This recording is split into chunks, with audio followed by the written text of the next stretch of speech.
was addicted to heroin for years. When people tried to talk to me about my addiction, I didn't understand the word they were saying because I didn't believe that I was addicted to the point that I couldn't rise above that condition. But when I started really understanding the sickness of this addiction and started getting deeper and deeper into myself to find a way out, I found that key to open the cuff that had me locked down inside of my own creation. It took me to places where I thought that I really didn't want to, I never would dream of going. I dropped out of college. I did not complete. I did 2 years, and after that, my addiction took off. I came back to Baltimore, and when I came back to Baltimore, it was a drug called Ready Rock, crack cocaine.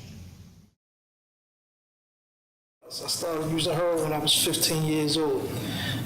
That escalated to crack cocaine, smoking crack cocaine.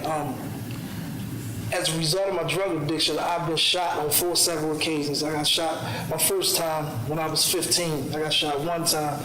Then when I was 16, I got shot 3 times. Then I was 23, I got shot 1 more time. And when I was 24, I got shot 9 times, and 1 time was resulted in me having a colostomy bag for 6 years, broke 2 of my ribs, collapsed my lung. Right? I've had my throat cut with straight razors from here to here as a result of buying drugs with somebody else. Then when I ran out of money, I decided I was going to go into them and take it. I got my throat cut right on Mountain Langville. I've been stabbed 20 times in prison behind a drug tree with an ice pick. We had babies. I have 3 now. And following my second cesarean section, I was prescribed Percocets. And I started taking them, and then when I ran out, I was busy. He had 3 sons. We had 2 daughters together at the time. And I was basically too, quote unquote, busy to go and get my script refilled or even consult my doctor again. I just started taking his pills because they were in the cabinet. And so I was taking his medicine, and he was taking his medicine because he was in pain management. He was taking methadone and Percocet pills. So when we ran out of them, we started buying them off the street. We made good money, but not good enough to support 5 children and 2 people in active addiction.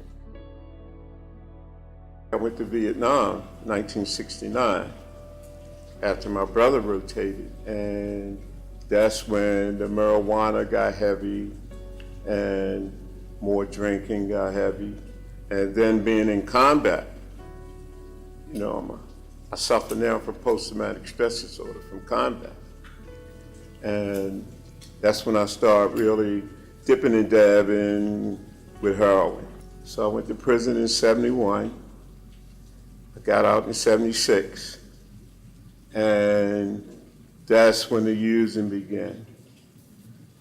And I started using heroin.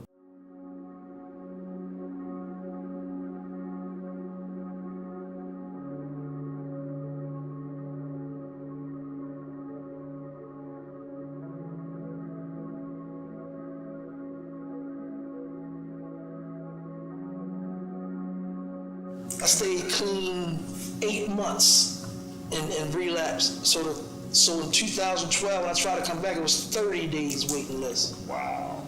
Right? So then in 2013, when I came back again, it was 45 days waiting list. There needs to be more facilities, more places that it's readily available where a person can walk in and say, please help me, I'm sick and tired, whatever, I need help, I'm an addict, I just don't want to do it anymore, because Most of us get to that point. Some aren't so fortunate, to make that decision. And a lot of times, people who don't get a chance to walk in and get a bed may have to go back out there or make the decision to go back out there, and then there's not a chance. We should be able to come off the street. We should be able to have a bed available to us immediately, because I was getting ready to go back on the street until they had allowed me to come in this program, because there's not a lot of programs like this. They would literally just take me in right now, whether I'm clothed or not clothed, and say, come on, this is where we're gonna put you. This is what you're gonna start doing. We're gonna get you here, we're gonna get you there, we're gonna get you the help that you want, that you need to make yourself a better person, to give you better peace of mind, to help you go forward. No one has phones, so you call the places, oh, give me your number, Miss Polly, I'll call you. But no, you can't call me back. And I'll be lucky if I can find a phone to call you back. When I'd need to use a phone on the street in Southwest, I would go through easy 10, 15 people before anyone would let me use their phone, and then they held on to me so I wouldn't go away with their phone. So, I mean, having treatment that's tangible for addicts, especially when they're at the worst spots of their life, I think that's incredibly important. If it was available to people to be able to walk in and just say, I need the help, and there's a bed turnaround, that day, or even if they say, well, we can facilitate you for that night and keep you safe, and we'll put you in somewhere tomorrow morning, even something like that would be better than what the how it works now. First, they need accessibility. It shouldn't be, come call me 2 weeks, 3 weeks later. Put them in the most needed areas. When they had that moment of clarity and they could step in somewhere and say, look, can you help me? I'm just tired. I need some help. And at that moment, directly to where they needed to go, it would make a difference.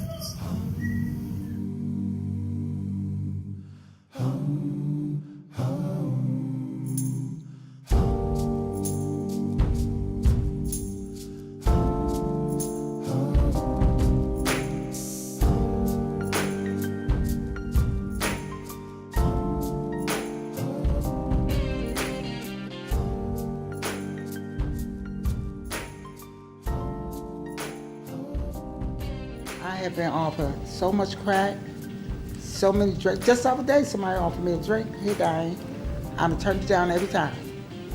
It was once upon a time I loved the drink and my crack, but I was strong enough to say no. It's about attraction. So the more people that staying clean, the attraction is going to influence people to want to stop themselves, because it's always as bad as he was or she was. If they can do it, I know I can do it.